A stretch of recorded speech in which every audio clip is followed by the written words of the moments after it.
What's up, everybody, and welcome back to the ZMAM show. As Adam and I are here to talk about non-traditional Christmas movies, and furthermore, just what makes up a true Christmas movie these days. Adam, welcome back to the show.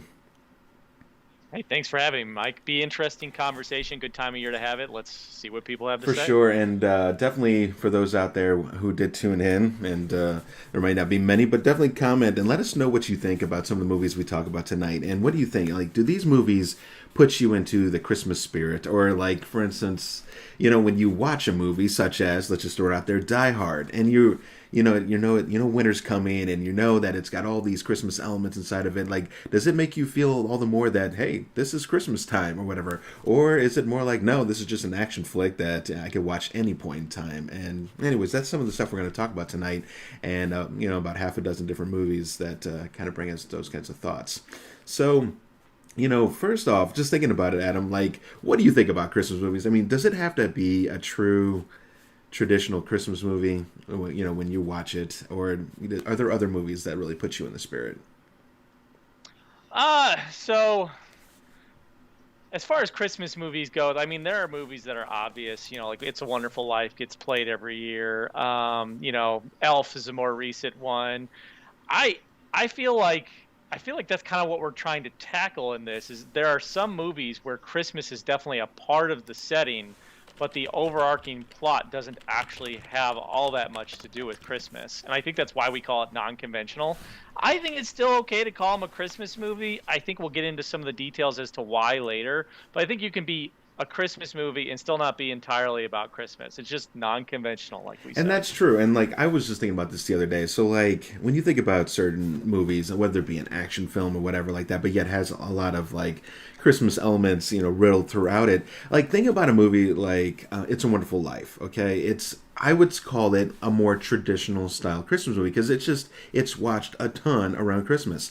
And it puts you in that Christmas spirit. It's good times. It's the message being sent. But think about the story, and when it's about George Bailey, and it's not about Christmas. I mean, it's not about it's about George's journey, and what he has to go through as he wishes that he had never been born. And anyways, I just when you take elements like that and you put it in to other contexts like action films or whatever, it seems like it still doesn't matter whether it's got a Santa Claus in there or not. It could still be considered a Christmas movie.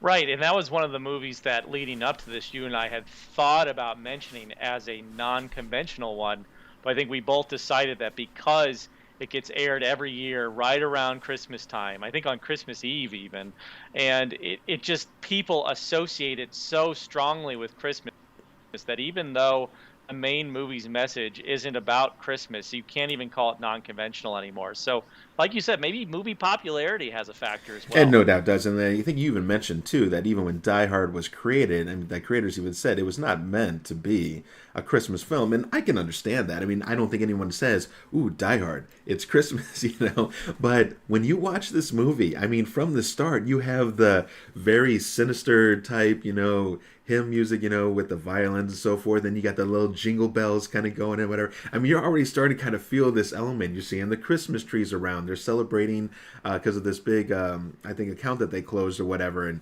John's flying out to see his wife. It's during the Christmas time. I mean, it's Christmas, okay? I mean, it may be LA, there may be no snow, there may not be a Santa, but it's definitely Christmas time, right?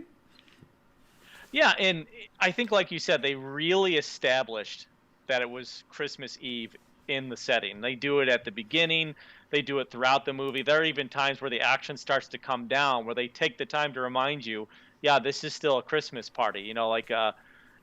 Spoilers for people who haven't seen it, but one of the things that stands out to me is now I have a machine gun. Ho ho ho! I mean, like it's clearly, they are not glossing over the fact that it is And Christmas they time, all even as the action's they going even down. like he even wraps his ass in like like Christmas ribbon and puts a Santa hat on Right. him. So I mean, it's so funny. I mean, no doubt when I watch an action film, do I think, oh, it's loving Christmas time? No, but this film, it definitely puts you in the mood. Like, and every year when it comes around to it, it almost does make me feel a little weird when I don't, if I were to watch it not during the Christmas time, like November, December, January, where it's cold or whatever. Yeah. I don't know.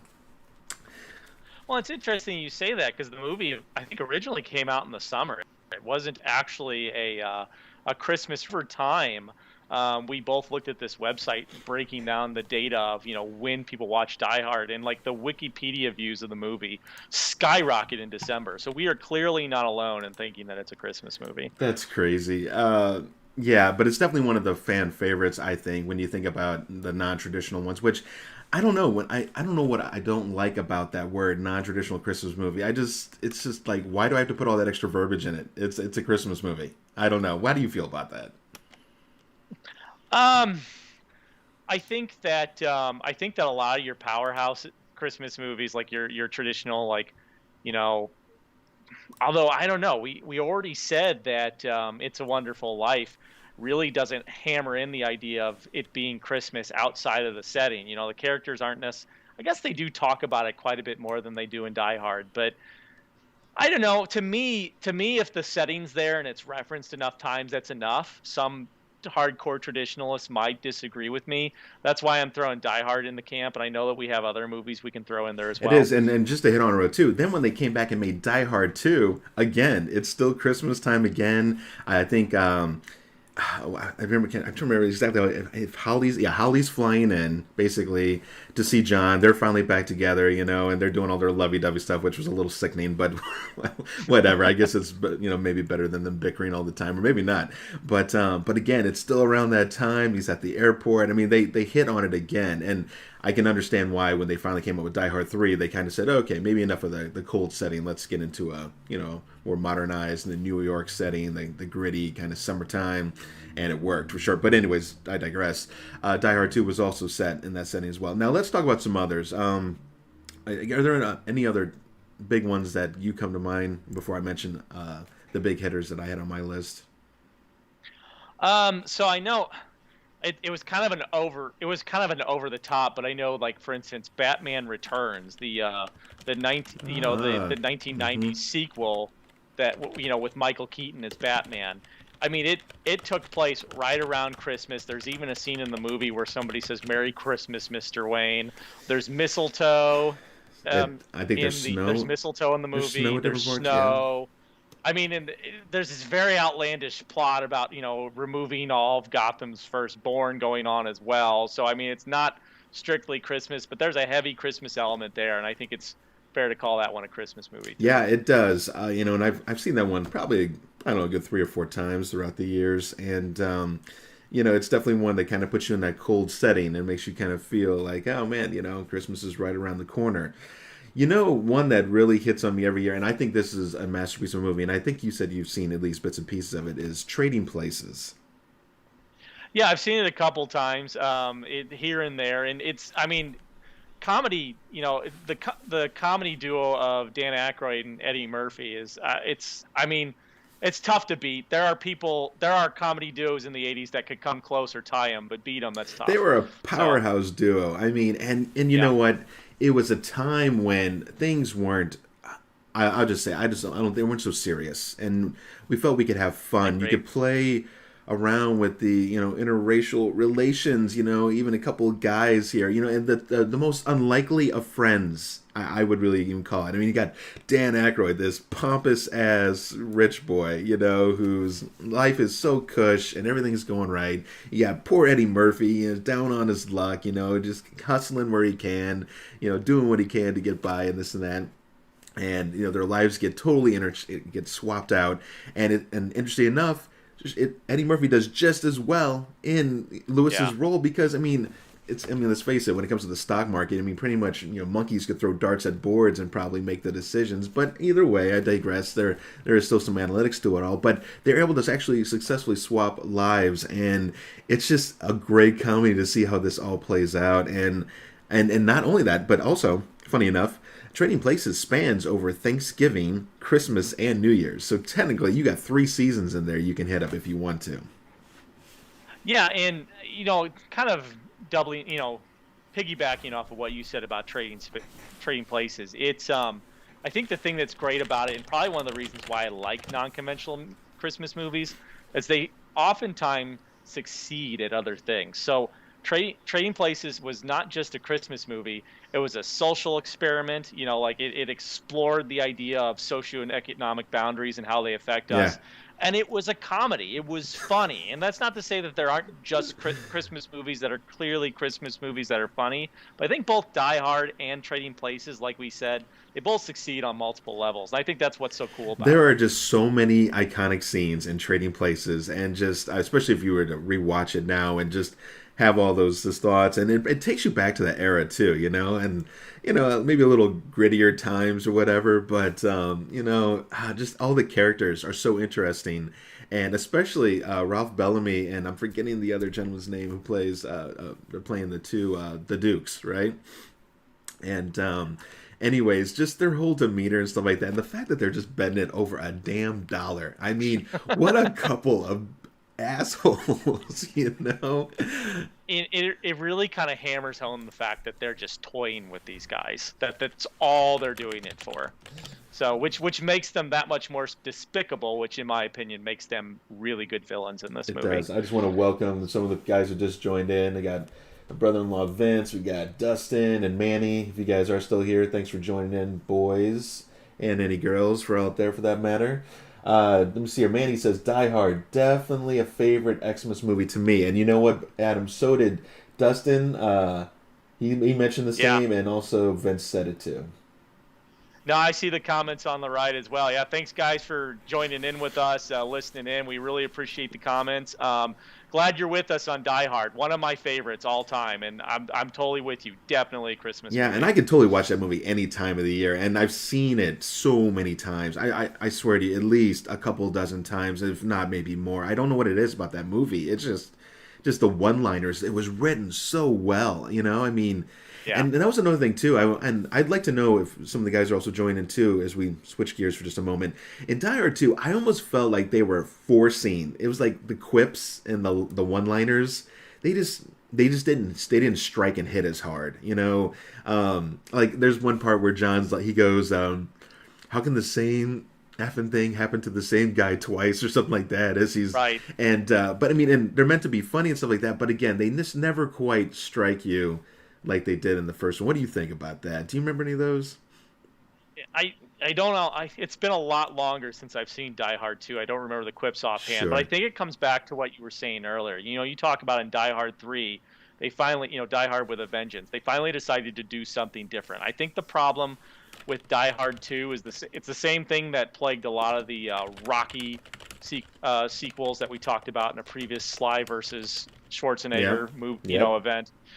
They were trying to recapture the magic instead of creating something new. And I think that I think it was still a decent movie. It was still relatively well received. But I think that there were later, Live Free or Die Hard really screams out to me because that to me felt different. Yeah. Whereas I felt like Die Hard 2 was just trying to be Die Hard.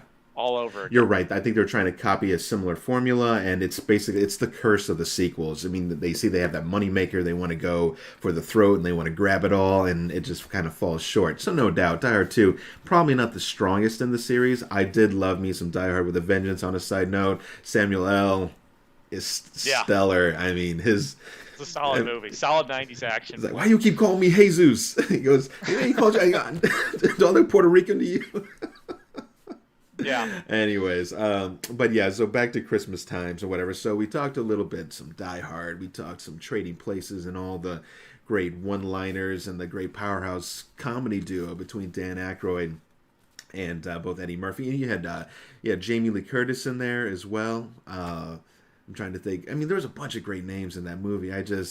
And at by the very end, it's like not only that, but it sends a pretty good message. However, though, I guess it could be argued, as I kind of thought about it too, Adam, like, because by the end, they both get really, really rich, and it's like, so are we trying to say that money equals happiness in the end, or whatever like that, or was the true message that no, these rich guys got screwed over, the Dukes and the good guys in our story ended up winning in the end. I'd like to think that's the message, but I guess it could be argued that there's a different message underlined in there somewhere. Yeah, I think I'm more in the latter with you as well. I took that as it's a comedy, right? And the thing about like if you go back to the the Greek tragedy, the Greek play days. Comedy meant happy ending. It didn't always necessarily. So that's one of the things you can definitely expect out of a comedy. The good guys are more than likely going to win, unless it's a dark comedy. Right. So I think you're right. I don't know that they were. I think it's just that money was an object here, and they're like, well, we can't give all the money to the villain, so we got to give it to the good That's guys. right. You know what I mean? That's right. And it felt good too when the Dukes and their the one Duke's like, we're ruined, and the one's yelling, goes, turn those machines back on, get them back. I mean, like, yeah, right, dude. Like, you're going to open back up the stock market. I mean, you may be filthy rich, or used to be filthy rich, but not anymore. I just want to call out a couple comments real quick. Vince was mentioning something about Samuel L. and Die with a Vengeance. It's amazing. If you would have switched him out with any other actor, I'm not so sure it would have been as a great a performance. You know what I mean? I mean, I don't know. He's just perfect for that role. He really was. Samuel L. He's a great. I think he can be a leading man too, but he is a fantastic supporting actor. Yes.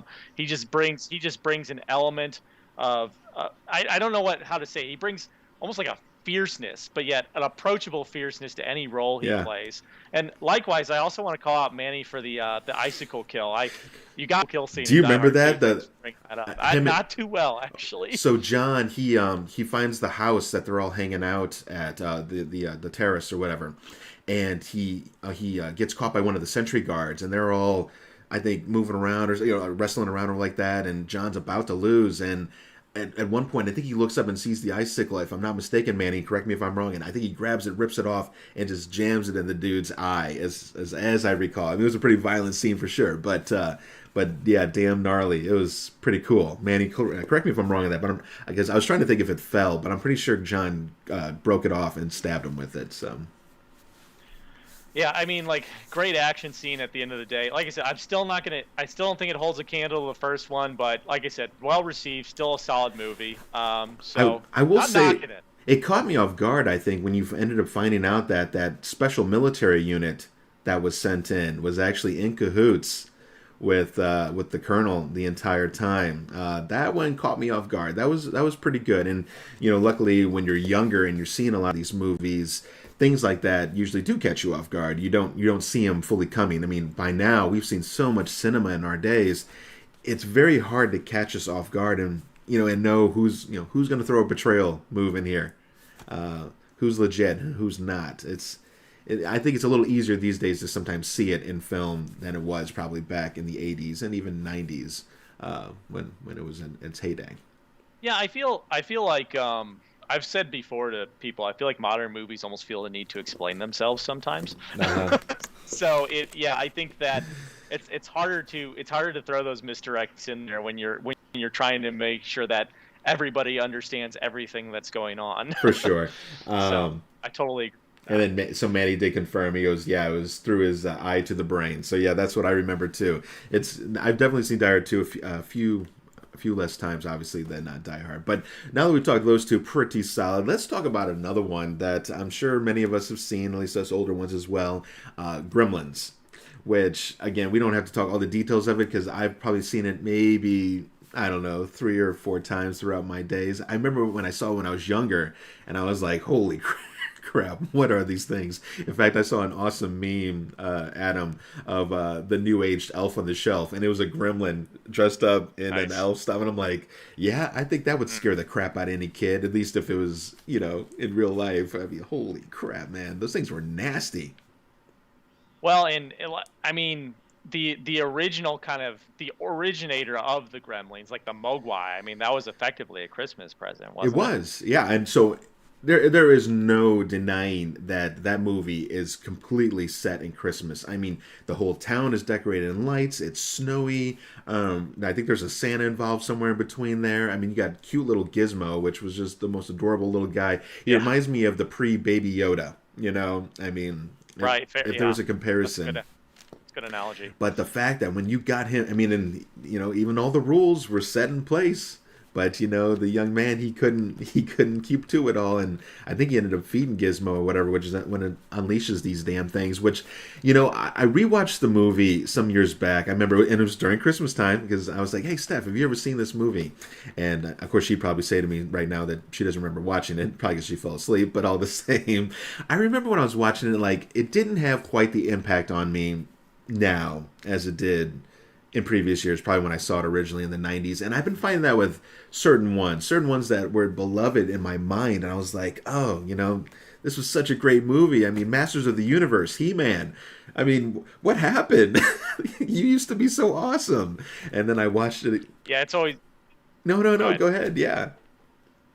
It's always weird to go back and watch things that you liked as a kid. And some things hold up with time and some things don't. And yeah, I mean, there are going to be movies like even Home Alone, which is not an unconventional. It's clearly a Christmas movie. I still like it as an adult, but I loved it as a kid. And it's even though it's still enjoyable, it's not the same. I totally understand. That has been a fan favorite of mine as always. Just want to hit up a few comments here. Just think, oh, look at my cousin Gina jumped in.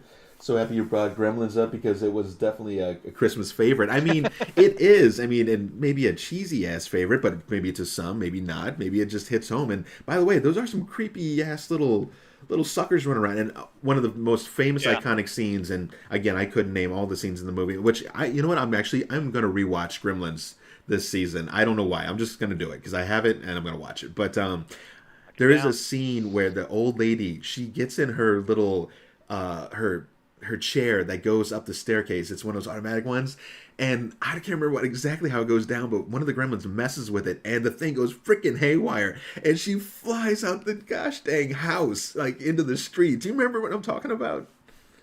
Actually, it's funny you say that because as you were saying that, Manny literally just called out that scene in the text in the chat. So nice. Shout out to Manny for calling that out right before Mike was bringing it up. So yeah, but apparently you're not the only one. Oh God, right? I mean, anyways, just so much fun. Gremlins, yeah, definitely a Christmas movie for sure. Die Hard. I know we got a couple others. Hey, by the way, for those who are actually tuning in, if we're missing a couple, because we're only going to talk. Probably 3 or so more, give or take. But if there's a certain movie that you've watched and you don't think it's really a true Christmas movie, I mean, Adam, you even mentioned was it The Bourne Identity?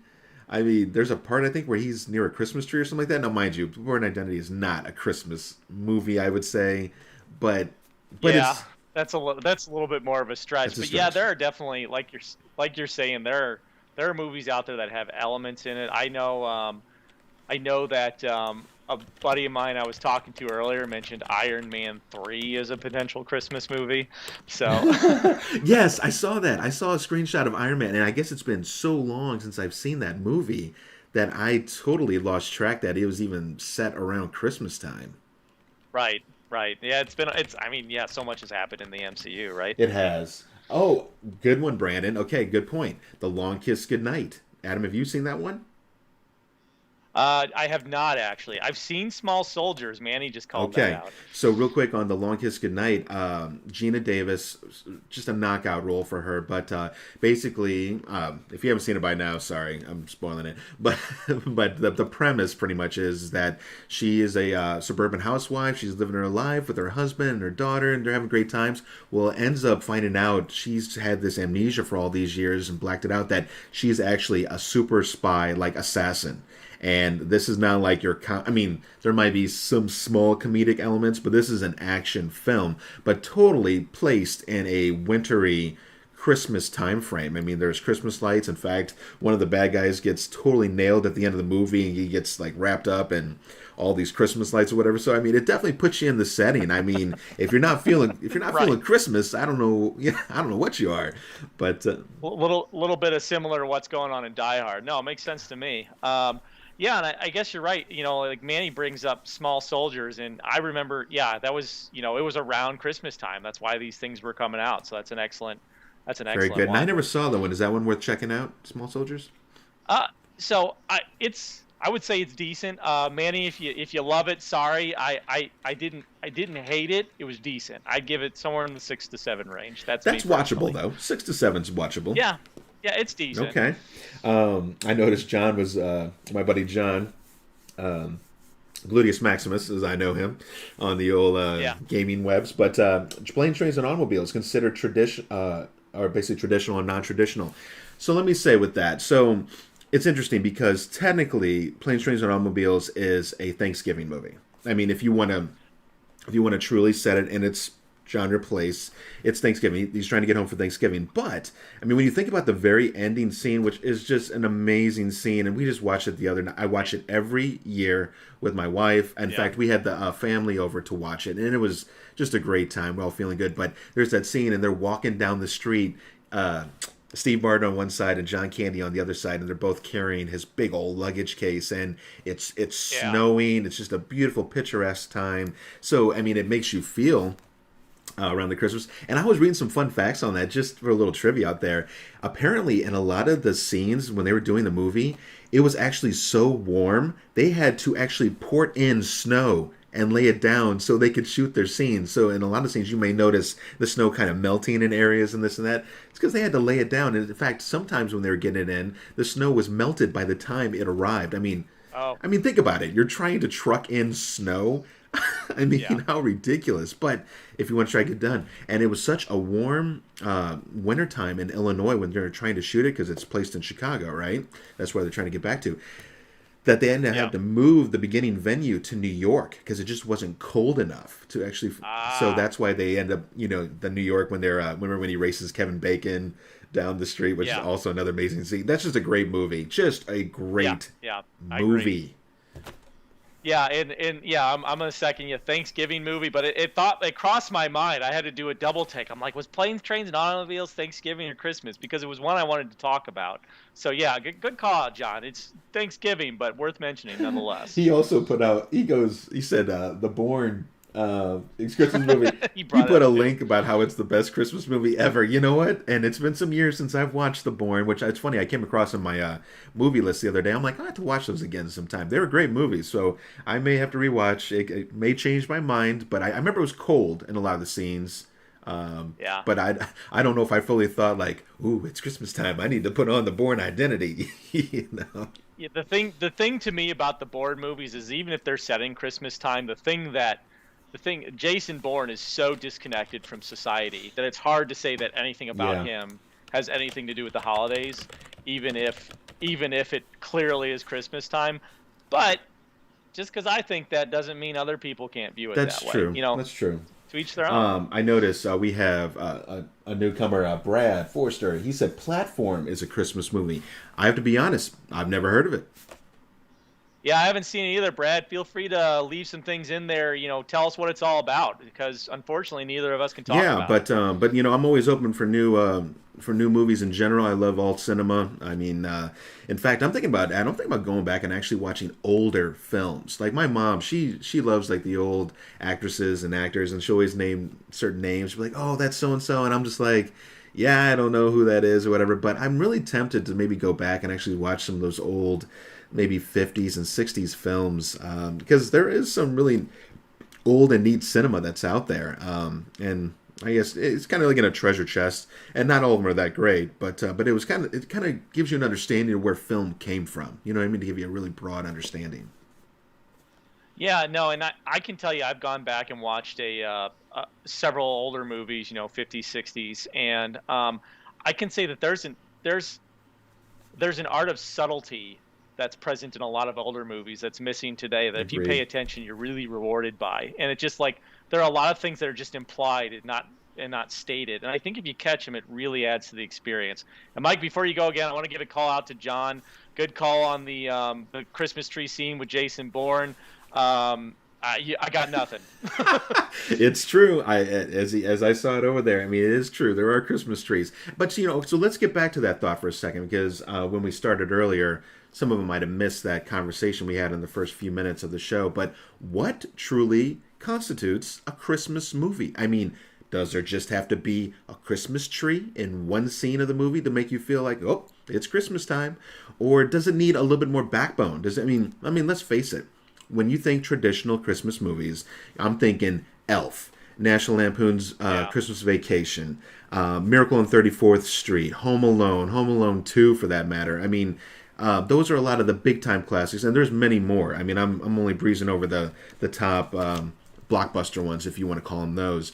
But to you, what makes you feel Christmas? I mean, do you need to hear the music in the background? I mean, the little jingly bells or whatever like that. Which again, I just I'm sorry, I'm going back there again. Die Hard, like the way they did that music, Adam. It was just so well Yeah. done. I mean, like I don't know if you remember, because the violins would be like, you know, and then the little kind of, I call them sinister jingle bells that were kind of like being placed here and there. I mean, it gave you that sense of Christmas, but like creepy, you know, like, oh, Yeah. this is serious. Well, and to kind of go back, and I totally agree. I mean, I think Die Hard just succeeded, in my opinion, on multiple levels. Yeah, Manny, I see the Home Alone call out. I agree with you. We don't know if it's unconventional or not, but definitely Christmas. But back to back to what you were saying as to what makes a Christmas movie. I think for me, it has to be a Christmas setting, and yeah, borrowing from that article that we looked up. I think Stephen Fellows was the name of the website. When do people watch it? If it's a movie that people put on in December, hmm um, and specifically because there's some Christmas element to it, I think it doesn't. To me, it doesn't matter what the studio execs meant it to right. be, because the same article says Jingle Bells was originally supposed to be a Thanksgiving song. So how people perceive it matters in terms of what it is. We think Die Hard's a Christmas movie. It's a Christmas movie. End of I story. know, and there was it was a couple years back, and this is kind of what I've always wanted to do a talk on this, you know, I mean, and it's been done so many times, so many different, venues or whatever, and blogs and so forth. But I remember, I think Bruce Willis came forward, and in the comment on the interview, he said, "Sorry guys, it's not a Christmas movie." And you know what? That was the one time that Bruce and I have been on totally different sides of the world. Not that I call Bruce or that we talk on the Yeah. regular, but I was like, "No, Bruce, you are wrong, my friend.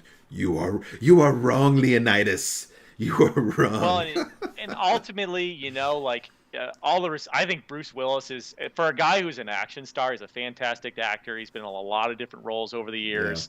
Had a great career, but ultimately, it's really not his call. It isn't. It's the fans. The fans get to decide what it And is. that's so very true, right? Like you said, it's not really up to the execs. And Right. and by the way, I appreciate that they set up all the money to make this movie. I can appreciate that the writers, now, I guess the writer could definitely have some say in it all, and he or she could say, "No, when I wrote this movie, it was meant to be XYZ." And that's fine too, but in the end, we are the ones paying to see your films, and we we ultimately kind of decide what it is. That could be argued. I do realize this, but it definitely hits home. And like you said, and I think of the viewership for that movie in general just kind of skyrockets for a lot of these movies when it comes to December. I'd be really curious to see some like Netflix, Amazon type results showing these films being streamed as you go throughout the year. And I bet you we could almost guarantee as you get to that even November, after the Halloween movies are pretty much done, it just starts to skyrocket up. Oh yeah, oh yeah. And like I said, that's what determines it at the end of the day. That's the beauty. We get to determine what a movie is. And if a lot of us say, "Hey, I'm watching this in December because it's got Christmas trees in it, and I don't care. I don't care if it's got robberies or killing going on or whatever. It's got Christmas, and I'm watching it in December." Well, then guess what? Maybe it's non-conventional. It's still a Christmas This is movie. true. Gina mentioned a good one, Four Christmases, which I believe has Vince Vaughn, and the leading female is Reese Witherspoon. I think it's Reese Witherspoon. Oh gosh, Gina, correct me if I'm wrong on that. I'm pretty sure that's who that is. But basically, they're a couple, a very modern type couple. They don't have kids. They're together. They like going on vacations and just doing the simple joys and whatever. Well, anyways, they have to go and go to all their in-laws and parents' Christmases, and it's just a complete shit show, Adam. And if you ever get a chance, if you like Vince Vaughn and his style of quick rambling comedy, but it was definitely an entertaining movie. I know Steph and I really enjoyed that one. Yeah, it's one I'll have to check out. I know that, back in Vince Vaughn's heyday, I liked his comedy style, so I imagine that sitting down and watching that one, I get a sense of enjoyment So out of it. So maybe I'll have to check just it one of out. the scenes for those who maybe have seen or have not. But there's a scene where basically you get to go to Vince Vaughn's his dad's Christmas. Okay, so it's for Christmas because I think all the parents, I guess, are obviously Are are divorced, divorced. right? That makes sense. Yeah. But so he gets to his dad, and his dad is oh gosh, I'm gonna forget his name. Oh, I'm forgetting it. But either way, uh, his dad's there, and then his two brothers, which these guys are just total redneck, rough guys. I mean, totally the different. Because Vince Vaughn, he's more like, we're very well, nice Yeah. dressed. I think he has a very nice corporate type job, and they're more the hard laboring type. And I believe it was played by John Favreau, which is amazing. And Right. and also the country singer that my wife really, really loves. And of course, I can't remember his name. Man, I'm really on it with the names tonight, guys. Sorry. My brain, today's just been a fuzzy day. Hey, we're talking a lot of movies. It's all good. Just keep going, But man. anyways, but basically they're beating up on his ass throughout, and Reese Witherspoon, she's getting a good kick out of it too, watching all this craziness go down, and the dad's really hard on Vince Vaughn too. But it just kind of gives you that sense of just families and how really jacked up families Right. can be, and whether it be Vince Vaughn or even when you finally get to her side as well, equally just as jacked up. So, anyways, Four Christmases, if you get the chance to see it. Um, I got a message here. Hold on. Yeah. Yeah. No. Manny, shout out for Batman Returns. We did actually mention that relatively early in the stream, and yeah, Christmas elements all over the place. 100% with you on that one. Do you have any others, Adam, you wanted to talk? I'm looking something up real quick. I got a note here. I mean, I watched one recently called The Ref. That was kind of interesting. Basically, it was a burglar who stole from a house and almost got caught by the police and ended up basically holding up this angry couple that probably was on the brink of divorce and serving almost as a referee in their arguments as much as a hostage keeper. It was interesting. I'd probably only give it about a 6 out of 10, but definitely, I mean, they had the family showed up. It was Christmas Eve. There was a Santa going around, so definitely a Christmas movie. I mean, there's also ones that are clearly Christmas movies, but still on non-conventional, like Bad Santa. Which I mean, there's so many. I don't know if we could name them no, all. and you can't. And there's so many. And also, it's kind of the lines get a little blurred when you talk traditional versus non-traditional, conventional, whatever you want to talk. But it's kind of hard because some consider, even ones that I would say, oh, that's absolutely hands down. I mean, I think there's even a Muppets Christmas. I mean, it says Muppets Christmas one, and when I looked it up online, it said non-traditional Christmas movie, and I'm like, okay. I mean, why? Because it's Muppets, and it was made in whatever the late '80s, early '90s. What does that make it non-traditional? Is that fair statement? I don't think that really makes sense. Yeah, no, I I'm with you on that one. I mean, it's got Christmas in the title, and in my opinion, there's nothing non-traditional about the Muppets. So I'm going to go with you and say that's not non-traditional. It's not non-conventional. Just hitting back on a couple comments right here. So Gina said that Vince Vaughn was a lawyer in the movie. So now I remember that, Gina. That's right. I remember it was a decent, prestigious one because I remember his brothers and dad was giving him so much crap about calling him Ivy League or something like that. Always always those jabs, which. I mean, and that really hits home for a lot of people too. Some, when certain family members maybe made it and other ones didn't. I mean, they love to jab at you, whether you're low or high for that matter. We got a couple others out here. So welcome, Kay Shalhoub, Planes, Trains, and Automobiles. Yeah, we were talking about that earlier.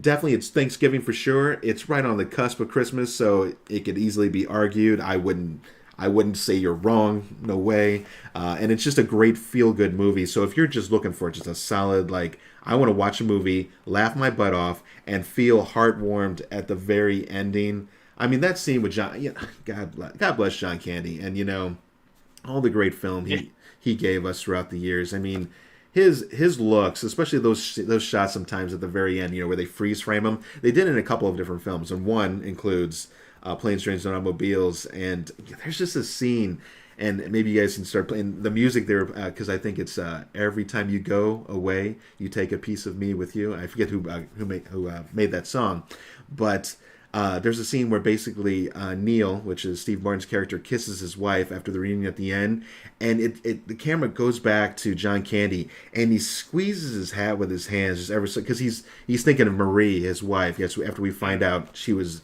been dead for 8 years, and I found out a little trivia on that one too, just because I read a bunch of trivia on it. Another fun one: when they're originally shooting that film, originally they were going to have John Candy follow Neil all the way back to his house. Like there was no interim scene exchange or whatever, because if you remember, Steve Martin leaves him, and he's kind of relieved that he's probably on his way home, and that's the end of their friendship for that point in time. But then he starts having all these flashbacks throughout the movie, and they're showing, and he's putting together the pieces. Well, that wasn't in the original script. Apparently, they decided to change the direction, and all of those shots of Steve Martin when he's kind of thinking and he's laughing or whatever. Apparently, those were natural reactions that the director kept the camera rolling because they were shooting some different scenes on there. And so they used that in conjunction with a few extra reshots at the end, and you got the ending that we saw in the finale, which apparently there was that's really cool. Believe it or not, there is a 3-hour cut of Planes, Trains, and Automobiles. Apparently the director shot almost 2 or 3 times the amount of footage that the average movie does, at least of that type of movie, right? Of a comedy. And and apparently the studios were not very happy with him, but apparently it's in a vault somewhere, slowly degrading over time. Right. But anyways, I thought that was some fun trivia just to know a little bit about that ending. Yeah, and honestly, it's when I watched that movie, I thought, like it was a funny movie, but I thought that it was a movie with a really solid message. Both characters undergo growth throughout the movie. Steve Martin actually played a straight man, and he's usually like over the top, kind of more over the top style of comedy. And I don't know. It was not what I was expecting, and I think that almost made the movie better, if that makes any sense. So yeah, very solid. There's a couple parts in the movie, and then I think John Candy says, he goes, "Geez, you're a tight ass," or something like that. I mean, if you really watch Steve Martin, he is extremely uptight, very rigid, not flexible. And John Candy's the exact opposite. Which by the end, right, that line that he has, and he says, "You got me home, a little late." He goes, "But I'm a lot wiser too." And because Steve Martin finally realized in his character that he was living life really with his eyes only set a certain way. He was always down to doing things one way and his way, and anybody else was just kind of goofy or weird or crazy, and he was able to see the other side of things, and I thought that was a great message, for sure. Yeah, no, I agree. And like I said, just really enjoyed the growth that both characters underwent, in particular Steve Martin's character. Really learned to lighten up as a result of what he went through with John Candy's character. So yeah, great movie. Highly recommend it to anyone who hasn't. So just shifting to a couple different movies that we haven't talked yet, and I know, so first Manny, talking about Silent Night, Deadly Night, which I've actually never seen that one. I know the premise of the movie, so I may have to come back and check it out just because I love cinema in general. So I'll definitely check it out, Manny, for sure. I wanted to also mention Black Christmas, which there's an original version from I think is it the late 70s or really early 80s, and it's basically some creepy killer guy comes back to this sorority house, I believe, and starts killing off the girls or whatever. The original was not exactly amazing. I mean, pardon me, for the time, it was very interesting for sure. Now they redid it some years later in the early 2000s, and I think it was called Black Xmas, and it is pretty much a raunchy piece of crap. But I will say, if you like horror slasher films, I'd throw it in there into the mix. I mean, it is completely Christmas related. I mean, they're in a sorority house. It's Christmas. There's a blackout. They're trapped, and basically like I said, the psycho killer comes back, and there's a few twists in there too. But again, I wouldn't exactly write home about it or put it on your first to watch on the movie list. But it's pretty good. My sis Jamie, welcome. I'm glad you had a chance to get out here and see. She said White Christmas. I've never seen White Christmas. I don't think I have either. Before we go into that too much, I also want to give a shout out to Creasby for also seeing The Ref. I agree that Dennis Leary was great in that role. So I felt like he needed a lot more support from the rest of the cast, but I also agree that Dennis Leary was good. But yeah, back to White Christmas. I've seen bits and pieces of it. One of my dad's favorite movies of all time, actually. it almost feels like it could be a non-conventional Christmas movie in spite of the fact that it has the word Christmas in it, because it has as much to do with, I think, like how to treat military veterans and various other themes going on as it does with Christmas. But it's interesting. What I saw of it compelled me. Very good, very good. Well, I'll definitely check out White Christmas. Now that's an older one, isn't it? Yeah, black and white. If I'm Okay, so yeah, that's what I it's was thinking when I first saw it. When I first saw the name, and then of course, if you want to talk about as I'd say traditional as you get, I mean, you have Christmas Vacation. It could be argued, but it's probably one of the best Christmas movies ever done. Now, mind you, to many, you might be kind of wore out on it. You might be Chevy Chase exhausted with all the yeah. different National Lampoon's movies. But I mean, I can honestly say I can turn that movie on at least minimum once a year, every year during Christmas, and at least get some decent chuckles out of it, and not feel like it's been overplayed, which it has been completely overplayed.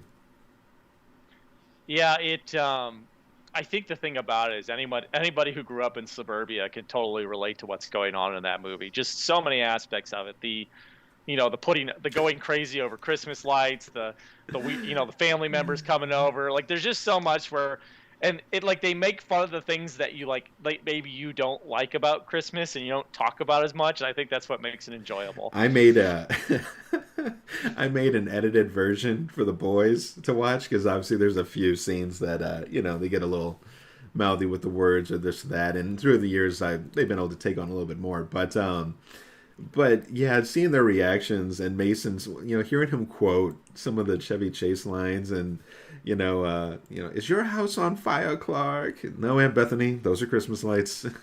you know, and she wrapped up her damn cat. Just I mean, I just gotta. What was the writer on when he was writing this thing? Because there are just some crazy, hilarious scenes that they did for this movie. Just pretty amazing. Hard to know what's going through the mind of any writer when they finally get something down on paper, right? It's Yes. but yeah, I mean, is genius planned or does it just strike at opportune moments? Who knows, right? Yeah. Let me see here. Claws, 94% Rotten Tomatoes and 8.2 on IMDb. That's legit. And you know what? I don't know if I ever. We'll have to check it Yeah, I out. don't think I actually saw that one. It's so funny though when I saw the K in Claws, I couldn't help but think of another movie, and this is about as non-traditional as you can get. But there's one called Krampus. Okay, and Krampus is basically that evil version of is it Santa Claus? I don't want to get that wrong, but I think that's the premise. It's basically the evil side of Santa Claus, and it's Okay. for those who are the non-believers and the ones who make Christmas more of a terror than an actual joy. Krampus comes to visit their homes or whatever, and yeah, I remember one of the movies. There's about 3 or 4 versions out there, and I've seen at least 2 or 3 of them, which is more than they deserve. But all the same, basically, this one family, they get together, but there's a lot of bad things happening in the house. I think there's some infidelity and some other things going on. And anyways, Krampus comes to visit them, and he's ultimately murdering all the family members. And I don't remember how it turned out, It's no but good. it wasn't very great. But again, complete Christmas setting. It goes back to that thing. What do you think about it? So me, I like setting, like we talked about a little bit. You mentioned earlier too, Yeah. Adam. Like if the setting is there, that helps me get into the mood for that time being. That's why. Now, mind you, I love horror and thriller movies so much that I can watch them Yeah. any time of the year. Yes, I'm a complete horror thriller freak. Okay, it's probably a little weird and scary. It's all It's right. scary. Hey, you are who you are. But no doubt, when it is October, I mean, there's nothing else being played almost on my TVs. I mean, other than with the kids or whatever, because I can't have them watching Halloween and Friday the 13th and so forth. But when the lights go down and it's just my wife and I, or just me on my own, and I'm editing or doing whatever else, it is time for Halloween movies. Sorry, I know I'm getting off on a tangent, but you know what I'm saying. It's the setting. You feel like this is it. This is the time. Yeah, and I think we've talked a lot of different Christmas movies. We talked a lot of movies that, maybe not everybody at first glance would think are Christmas movies, but then when you really dig into it, you look at what time of year they're played. I totally agree with you, man. It just, it's when you want to watch it and what you associate with at the end of the day, right? Yes, Jamie put a quote out there from from Clark Griswold. We're gonna happiest Christmas. It's what was it? It's this Big Crosby tap dance. Bing Crosby dance with And he Danny goes Kaye. and he goes with Danny F and K, you know. Oh, that's And when Santa squeezes his fat ass down that chimney tonight, you're gonna see the jolliest group of, you know. I mean, wow. But you know what? You know what I thought is so great about Clark Griswold. Clark Griswold, he tries so hard for his family, and you honestly kind of feel bad for yeah, the guy because for a lot of us who are parents, and even if you're not a parent, you've watched your parents go through it or whatever, or even other people's parents, you know how hard it is to make things turn out right, and things never yeah. go to plan. I mean, right? It's just, unfortunately, it's just life. And I think when you're working, and I'm not speaking from experience, but just watching other people, watching what my parents went through. When you're working to support a family, it's probably exacerbated because, everything you do, if it don't go exactly the way you want, it doesn't just affect you, it affects your entire family too. So yeah, he's definitely this. He wants to give his kids the perfect Christmas, and you know, it's not even just that a few things, it's a lot of things don't go his way, and he's stuck scrambling to pick up the pieces the whole way. And yeah, Yeah. so it's funny, but yeah, I agree, like on some level you feel for him even though it is a comedy. So I wanted to mention here, just because, and I know we still have some viewers here, and we're coming up on about an hour, so we want to probably start wrapping up in the next, I don't know, 10 or so minutes. But let's just, right now, if you're at the comments and you're, I want to hear first a couple things. First, I want to see what is your top number one non-traditional, whatever you want to call it, Christmas movie. So it's not the one that where you feel like the Planes, Trains, or the National Lampoon's Vacation. We're talking Die Hard. Oh, and my gosh, I totally forgot about Lethal Weapon. Oh my gosh. Oh right, we were going to talk about that one. Shame on me. Oh, that should have been like number one. Okay, so so while I'm talking Lethal Weapon, I want you guys to get out there. Name me your top non-traditional one. Lethal Weapon, Adam. I have never seen a better buddy cop duo than Mel Gibson and Danny Glover. That movie is just gold. Well, I mean, there's a reason it spawned so many. I mean, what are there, 4 or 5 Lethal Weapons? And I think they're just like the perfect, like, Danny Glover's character is just kind of this by the book, passive, kind of nervous character. And then Mel Gibson plays like this unhinged, even at times suicidal, nothing left to lose. And Yep. they blend together in a way that just works. And like, because each of them approach problem solving different ways, Yes. like each of them has moments to shine in all of the movies, and Lethal Weapon 1's no exception. Yeah, and it's amazing you start for that movie and how they first meet, because they're in the office, and they're talking about how they're sending over a burnouts, one of their burnouts to join up with Danny Glover. And he's kind of bitching and moaning. And he keeps eyeing this guy in the other room. And at one point, Mel Gibson, and he moves his jacket and has a gun. I mean, he looks like he's like a junkie off the street. And because I think a lot of times he was doing undercover work as that kind of. Anyways, and Danny Glover just runs out there, and when he yells out, like gun, and Mel Gibson looks, because he's a cop too, and he's trying to like where, and all of a sudden he notices that Danny Glover's going for him, and he flips his ass over. And the guy goes, "Hey, Raj, meet your new partner." And I'm just like, so everything from that and their progression, which, mind you, you have tons of Christmas elements all throughout this movie. In fact, I think the word Merry Christmas being spoken to one another, like actual characters, is said like at least a dozen times. I saw it on another vid. Otherwise, I wouldn't have remembered that. But it is. But what I wanted to mention, which is huge, and what I really love this movie, is their progression. And by the time they get to that scene where they go to that Hollywood Hills home or whatever, and the two girls, they ends up tying them up, and the guy draws the gun on Murtaugh, which is Danny Glover, and fires, and then Riggs pulls out his weapon and immediately clips the dude and knocks him into the pool, which kills him. But he totally saves his life.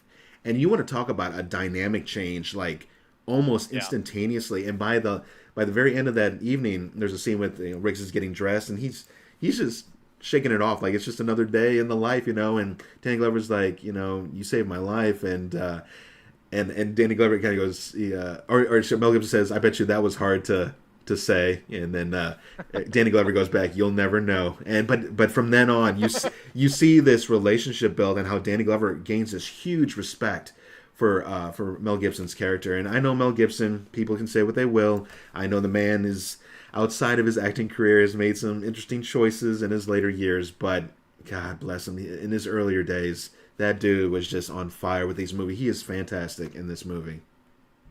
Agreed. I mean, and yeah, won't go into all the other roles, but yeah, we're just looking at what a guy brings on screen. He was crucial to that. His unhinged, Riggs was what the doctor ordered.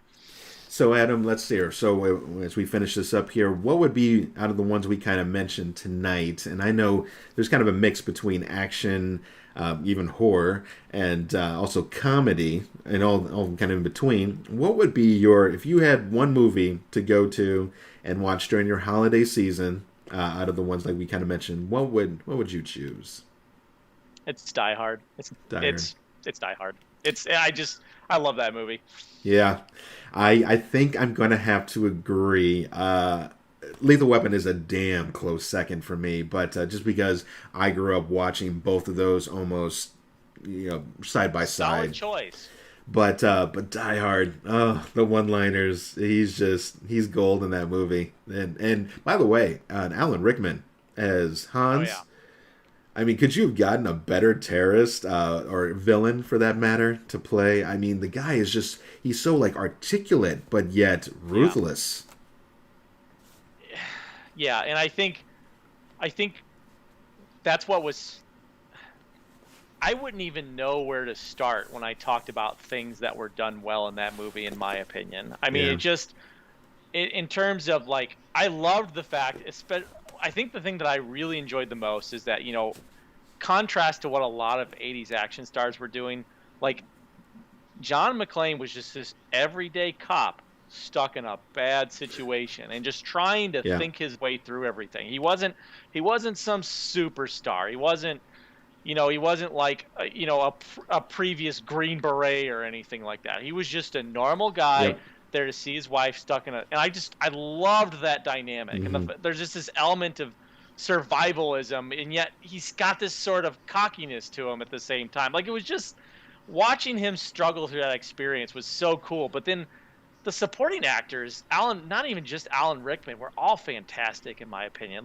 There were so many little things that were done well in that movie. I wouldn't know where to start. You're right, and even the terrorists, as I'm calling them, which I guess that's a little harsh word, but that's the characters they were playing. But you know what I'm saying? The villains, all the supporting villains, if you want to call them that, they were so diverse. It made it so really cool. None of them were really the same. I mean, the two completely, totally German brothers, and their dynamic, and then you had some kind of Argentina guy, and I think he was the one. I love that scene when he's on top of the table and he's shooting down at John, and John, and he goes, he's like, "No more table. Where are you going, pal?" And he goes, "Next time you have a chance to kill somebody, don't hesitate."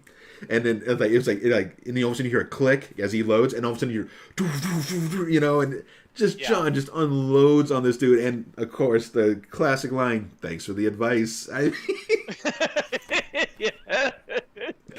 I mean, the lines just worked, and maybe it's because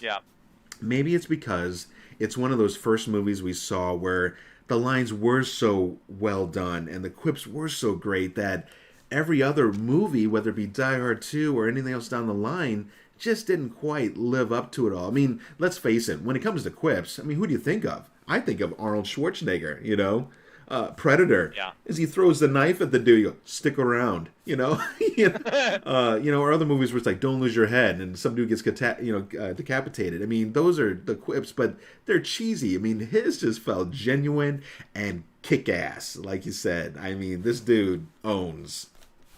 Well, and I had forgotten, when, out of context, I thought Yippee-Ki-Yay was kind of cheesy, but then I watched the movie again, and when he says it, Hans calls him, "Are you some kind of cowboy?" And then his response to that is "Yippee-Ki-Yay, mother!" And it just out of context, it is incredibly cheesy, but man, in the moment, it works. It's totally there. It makes sense and it works.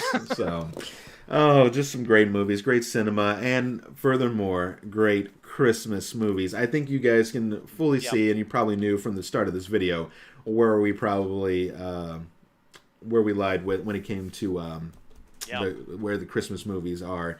I love traditional Christmas movies as they're called. Like I said, Home Alone and all those ones with Kevin, and except I think they made a 3 and maybe even a 4, which that's just not going to happen. But the originals will always be great. In fact, for many many many years, setting up our Christmas tree at our home, it was a tradition that Stephanie and I we would turn on Home Alone while we're decorating the Christmas tree. It was a standard. I mean, that's what it is.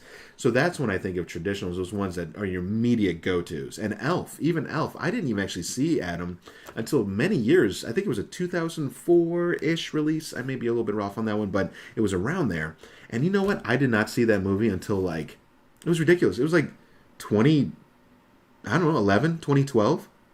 Oh, really? Yeah. Yeah, I actually went to see that one. I actually went to see that one in the theater, and I'm gonna say something a little sacrilegious here. Love Will Ferrell on SNL in person. I think he's great live. Not actually a huge Will Ferrell movie fan. Okay. So when I went to see Elf, I wasn't expecting much, but I came out at I laughed. Pardon my French. I laughed my ass off in Yeah. that movie, and I came out of that theater thinking, wow, what a gem. And quite frankly, there's a reason they play it every year. So some of my viewers, they know I'll mention it. Like certain movies will get me emotional if I get to a certain point. I'm not talking like ball. Well, okay, maybe there's a couple that might make me ball. There's very few, but there's some that just hits a certain heartstring, and it's a mixture. It's not just the acting, but it's the words. It's also the music, and the music, it always drives me so much. I love music in cinema. Like John Williams says, it's 50% of the movie experience. I believe that true and true through my soul. But anyways, that scene at the very, very end when of Elf, when Santa's trying to get off get off the ground, and Oh, yeah. the dad is singing with. Well, first thing, it's already leading up to it. Basically, his son gets out the book and starts reading off all the people that. And what they wanted for Christmas, and that just started kind of because it's kind of giving you that, even though we know Santa is fake. Yes, as we get older, we realize that Santa is not real. But you know what? But for those who can still hold on to that magic and can still say, yeah, but there's still something there. There's still something about Yeah. Santa Claus or whatever. And I can say, even me, you got to keep that spirit alive, and it's so important, I think. But as it's all kind of into that whole conglomeration, and basically the son goes, "Dad, you're not singing," and he goes, "Fine." And as they sing, and then suddenly he just launches over him, right? And then they start playing that cool melody song, the theme song for the. I tell you, it just all kind of all hits you as a rush of emotion, and I thought that was just great. A very very Yeah. well done movie. Yeah, no, and I agree. In spite of being a comedy, one of the more moving scenes in a Christmas movie. I agree. Oh no, I'm about to go there. I hope I don't lose a subscriber on this one. But I have to. Okay, so you totally disagree. And by the way, fully, you get your own opinion in case you live. I hope I'm saying your name right. Sorry about that. But you say that Richard Dreyfuss and Emilio Estevez. I know the movie you're talking about. I believe it's Stakeout, if I'm not mistaken. And Stakeout was a solid flick, for sure. But if you're saying that those two, top Danny Glover and Mel Gibson, woo! Oh boy, that's a Tough argument for you, huh? that's a hard sell for me. Now mind you, I mean, I like Emilio Estevez. He's done some great films. And I'm not talking Mighty Ducks either. Although that was a fun for the kids and whatever. I mean, I loved him in Young Guns. Young Guns is just amazing. That really gritty kind of new age western, if you will. Did you ever get a chance to see that, Adam? I haven't seen Young Guns. I know Okay. I've seen him in Breakfast Club, St. Elmo's Fire. So those were his You know, younger years for sure. But yeah, if you ever get a chance to check out Young Guns, that is a legit action film. And Richard Dreyfuss, also another amazing actor. Loved him in Jaws, Mr. Holland's Opus. He has so many films I couldn't even begin to start even mentioning them all. But just saying that their dynamic in that movie Stakeout was pretty legit. But as for like I said, just and maybe it was the story, and that's possible. It could be more of the story that I enjoyed a lot more in Lethal Weapon than I did versus the movie Stakeout. But yeah, that's interesting that you chose that pair for a duo. But hey, I love the commentary. It's cool to see other people's perspectives and what they really enjoy in cinema for sure. Right, right. And haven't seen the movie, so can't comment on it. But yeah, I'll have to check it out. So thanks for the tip. Adam, did you see Jingle All the Way? I have seen it. It's been a long time. I think I saw it in the theater and haven't seen it since. That's how long it's been. You know, we didn't really talk it, and we'll get ready to close things up here because I know we're over an hour. We didn't get to chance to talk when we were talking Arnold, but when you talk about his breadth of movies and what he's been in, I mean, he's even done Christmas. Yeah, he did a lot of things. I think that was kind of the late '90s. That was I think toward the end of Arnold's heyday, and yeah. that was definitely very different for him because he'd done comedies in the past too. But there was not a single other Arnold movie like that. I can't say that I probably would rush to go watch Jingle All the Way again. Well, and by the way, more now than ever because our time is so limited, especially as we get older. I mean, we all have our downtime. Don't get me wrong, and if we really wanted to focus, I'm sure we could binge watch tons of movies. But when you do finally get that quiet time, or you're away from your kids, or whatever you're doing, I'm not sure that would be the one I'd go to. But all the same, Jingle All the Way is a Christmas movie for sure. I gotta be honest though, I can't fully remember what the exact premise of that movie was. I only saw it like once, I think. I think he was trying to impress. I think he was him and his wife are divorced, and I think he was trying to impress his son. That sounds familiar. I think there was a scene at the end where he ends up doing something really off kilter and ends up accomplishing it like completely by accident. Now, what about, and also on a last hit on this, just Christmas movies, because we won't be doing we were thinking about doing a separate one on traditional ones, but we hit so much in this one, I don't think it's worth hitting it again.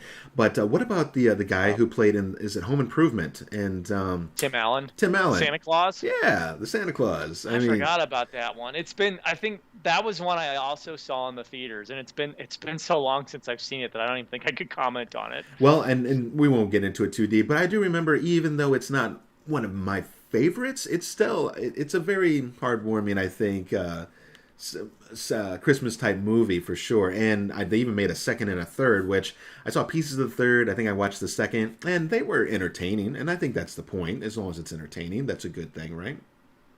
Yeah, and I think what I would throw out there is it's non-traditional in the sense that you have somebody new as Santa Claus, but to me that feels like a Christmas movie, no doubt.